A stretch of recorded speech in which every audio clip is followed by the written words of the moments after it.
अस्सलाम वालेकुम everyone, doctor Haider is here और आज बेसिकली हम बात करेंगे कि एमडी कैट 2026 के लिए जो पीएमडीसी की ऑफिशियल वेबसाइट पे पोर्टल को ओपन किया गया है उसमें आप घर बैठे किस तरह अप्लाई कर सकते हो। पहले तो ऐसे होता था कि आप किसी नेट कैफ़े पे जाते थे, वहाँ पे जाके आप अपने डॉक्यूमेंट्स उनको देते थे, वो स्कैन करते थे और फिर अप्लाई होता था। लेकिन मैं आपको इस वीडियो में इस काबिल बना दूंगा कि आप घर बैठे बगैर किसी गलती के 5 से 10 मिनट के अंदर अपना खुद अप्लाई कर सकेंगे। आपका पासवर्ड भी आपके पास सेम रहेगा, आपके डॉक्यूमेंट्स भी आपके हाथ में रहेंगे। सो आइए स्टार्ट करते हैं। कंप्लीट मेथड बताने जा रहा हूं, लेकिन उससे पहले अगर अभी तक आपने मेरे चैनल को सब्सक्राइब नहीं किया हुआ तो उसको सब्सक्राइब कर लें। किसी भी किस्म की एजुकेशनल अपडेट से रिलेटेड कोई भी इन्फॉर्मेशन चाहिए तो मेरा व्हाट्सएप चैनल फॉलो कर सकते हैं, या फिर आप मुझे इंस्टाग्राम पर डीएम कर सकते हैं। एमडी कैट की तैयारी से लेके एमडी कैट कंडक्ट होने तक कोई भी मसला होगा तो आप मुझे इंस्टाग्राम पर डीएम करेंगे। I will try my best कि मैं वहाँ पर आपको गाइड कर दूंगा। सो आइए स्टार्ट करते हैं। सबसे पहले लेट्स सपोज आपने अपना ब्राउज़र ओपन किया, आप यहाँ पे जाते हैं पीएमडीसी की वेबसाइट पे। पीएमडीसी सिर्फ सर्च करेंगे, जो पहली वेबसाइट आएगी उसी को आपने ओपन कर लेना है बगैर टाइम ज़ाया किए। इसको बैक करने के बाद आप जो है वह एग्ज़ाम रजिस्ट्रेशन वाले पोर्शन पे आ जाएंगे। एग्ज़ाम रजिस्ट्रेशन के चौथे नंबर पे एमडी कैट 2026 लिखा हुआ है। इसको जैसे ही आप क्लिक करेंगे एक ऐसा इंटरफेस शो हो जाएगा। इस पे आपको दो ऑप्शंस मिल रही हैं, एक लॉगिन की ऑप्शन मिल रही है और दूसरी रजिस्टर की। सो अगर आपने पहले यहाँ पे अपना अकाउंट क्रिएट कर लिया हुआ है तो आप लॉगिन पे जाएंगे। अगर आपने पहली दफ़ा इस वेबसाइट को खोला है तो आप रजिस्टर के ऑप्शन पे क्लिक करेंगे। रजिस्टर के ऑप्शन पे क्लिक करने के बाद आपके सामने एक ऐसा इंटरफेस आएगा। और याद रहे कि ये जो पहला क्रूशियल स्टेप है रजिस्ट्रेशन का, अगर आपने ये अच्छे से कर लिया तो 50% आपका अप्लाई का प्रोसेस कंप्लीट हो जाएगा। सो याद रखना है कि इसमें गलती नहीं करनी, क्योंकि ये एडिट हो भी सकती है, हो जाती है बल्कि, लेकिन मैं आपको इनकरेज करूंगा कि आप इसको पहली दफ़ा ही अच्छे तरीके से अटैम्प्ट कीजिएगा ताकि बाद में किसी किस्म की परेशानी का सामना ना करना पड़े। तो यहाँ पे आप बेसिकली अपना नाम इंटर करेंगे। आप जो है वो पहला लेटर बोल्ड फॉर्म में लिख सकते हैं, बाकी सारे छोटे लिख देंगे। देन उसके बाद फादर नेम लिखेंगे एज़ पर योर CNIC, जो आपके CNIC पे है। देन आप अपनी आइडेंटिफिकेशन टाइप सर्च करेंगे। यहाँ पे मोस्ट पूछा जाने वाला सवाल कि अगर किसी बच्चे के पास CNIC नहीं है तो क्या वो बे फॉर्म के थ्रू अप्लाई कर सकता है। सो ऑब्वियसली आप यहाँ पे बे फॉर्म की ऑप्शन आपको देखने में मिल रही है, लेकिन आप बे फॉर्म पे अप्लाई कर सकते हैं, लेकिन at the time of the test you will have to take your juvenile card और smart card for entrance in the exam. So आप एग्ज़ाम देने के लिए अपना जुवेनाइल कार्ड या स्मार्ट कार्ड अपने सेंटर में लाजमी तौर पे लेके जाएंगे। सो चाहे अभी आप बे फॉर्म से अप्लाई कर लें या जिस मर्जी चीज़ से अप्लाई कर लें, लेकिन आप अपना स्मार्ट कार्ड भी बनवाएंगे टेस्ट देने से पहले पहले। अपनी यहाँ पे आपने बर्थ डेट लिखनी है।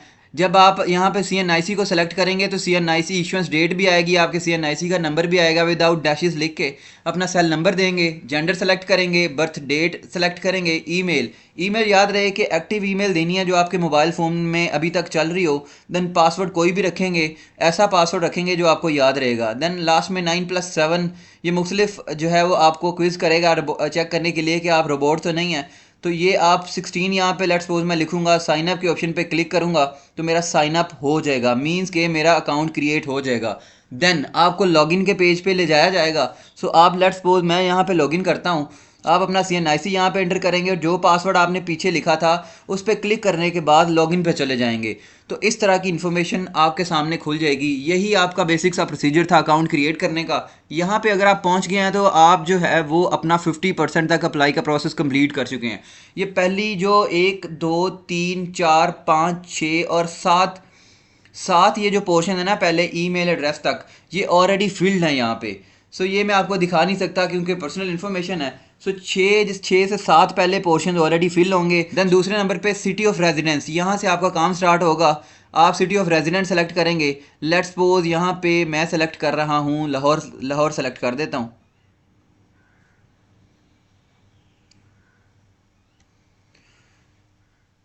दूसरे नंबर पे आ गया रेजिडेंस स्टेटस, अर्बन है, रूरल है, गांव में रहते हैं या किसी शहर में रहते हैं। सो लेट्स सपोज अर्बन कर दिया मैंने। प्रोविंस सेलेक्ट करेंगे, this is most important step. आप यहाँ पे जिस भी प्रोविंस से ताल्लुक़ रखते हैं वो सर्च करेंगे और लिखेंगे यहाँ पे। लेट्स सपोज पंजाब हमने लिख दिया।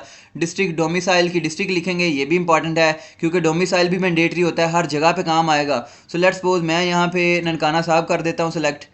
उसके बाद प्रेफर्ड टेस्ट सिटी, ये आपने आंखें कान दिमाग हर चीज़ खोल के सेलेक्ट करना है क्योंकि जब भी आपको एग्ज़ाम के लिए बुलाया जाएगा तो आपका सेंटर मोस्ट प्रोबेबली वही होता है जो आपने सेलेक्ट किया हुआ होता है, आपकी रोल नंबर स्लिप के ऊपर वही जो है सेंटर होता है। सो आप सेलेक्ट करेंगे वो वाली सिटी जो आपके बिल्कुल आसपास होगी। उससे पहले जो select preferred university, let's suppose Punjab का मैंने लिखा था तो university of health sciences conduct करा रही है। अगर किसी और प्रोविंस से हैं तो कोई और कंडक्टिंग बॉडी होगी जो जिसको आप सेलेक्ट करेंगे।